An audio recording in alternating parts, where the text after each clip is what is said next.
Good evening, class. Jake Rogers here. This week we're supposed to talk about an entrepreneur in the post-World War II American economy. My selection is film star Roy Rogers. Now, many of you may not be familiar with his work or any of the significance of what he did, but here's the reality of the situation. The reason why I'm selecting him is because the most revolutionary force really that affects American economy in the post-World War II era is the creation of television. This is going to revolutionize the industry. Everything is going to be turned up on its end because of this product. But here's the critical reality. It took people of vision to be able to understand how this could be marketed. And this ties into my research project because ultimately my area was about budget westerns, budget films, and how that helped Hollywood make it through the Great Depression. Now, how that helped make Hollywood through the Great Depression is they were able to create a very quick formulated film of iconic Don Quixote-esque heroes, and oftentimes this was found in American West would be westerns. Roy Rogers was one of these characters that they created. His success at the box office had propelled him into stardom and ultimately earning him the moniker of King of the Cowboys because of his success and popularity at the box office. But now we've got a changing economy, and now we've got people that are with this new product, and they really don't know how to handle it. But the reason why filmmakers know that they can have confidence in creating television and making it stick is because of the success that they've had in the 1930s making budget films. Remember, most of these budget films, according to Scott Iman's work on John Wayne, illustrates this. These films were made in 1 week.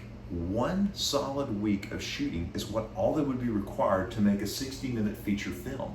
So that's unheard of today, that someone could make anything in that short of amount of time. But it's because of this. And now, consider this. Roy Rogers has been doing this for about 15 years. Same thing with Gene Autry, another massive titan of early television.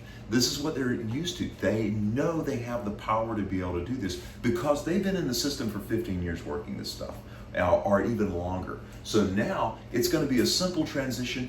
Now with a lot of the earlier stages in television, remember, most of the programs are only 30 minutes long. So they even know it's even easier. They don't even have to shoot for an hour. They can just do 30 minutes at a whack and they're good to go. So that's the reason why they know they're going to have success, is because of the entrepreneur skills that were started in the 1930s because of the Great Depression, the double bills, these budget films to be able to cut costs and make ends meet during the Great Depression is going to be the catalyst for creating television, and such is the case that Roy Rogers finds himself in, and the realization that, hey, he can move into this space, make his own television show, continue to do many of the same things that they did for success during the 1930s, personal appearances, but there's another wrinkle that's added in.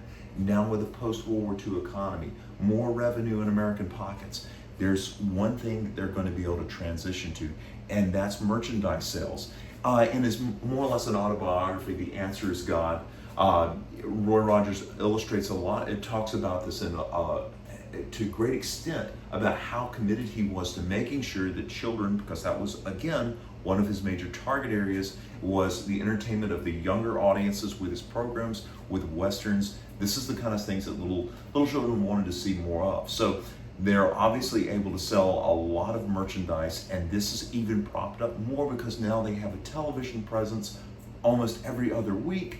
These kids are being able to see this, they're getting excited about it, and above all, it's free. So again, as we see a lot of times with trends with the American public, the major aspect is what is the cheapest route, because that is what they're going to go with. In this course of the semester, I've gone from detailing how the Wild West shows of Wild Bill Hickok and all this sort of stuff, Wild Bill, Buffalo Bill, and all this stuff, they're projecting it across. Well, when film comes in, that's a cheaper alternative. People and Americans ultimately wind up choosing film over the Wild West show because they're much cheaper. Now we go from film to now we're transitioning into actually budget westerns to be able to do it. Then it goes from that to television westerns. All of these are cheaper on the American public. That's what's driving the force. Roy Rogers is one of these people that understands that, and is going to exploit this to the maximum effect in the early stages of television, and that's the reason why I selected him as this option. So between all of this, he was able to create a massively successful production that ultimately is able to change the face of America and entertainment as we know it, as we transition into the television era. Thank you very much. Hope you enjoyed it.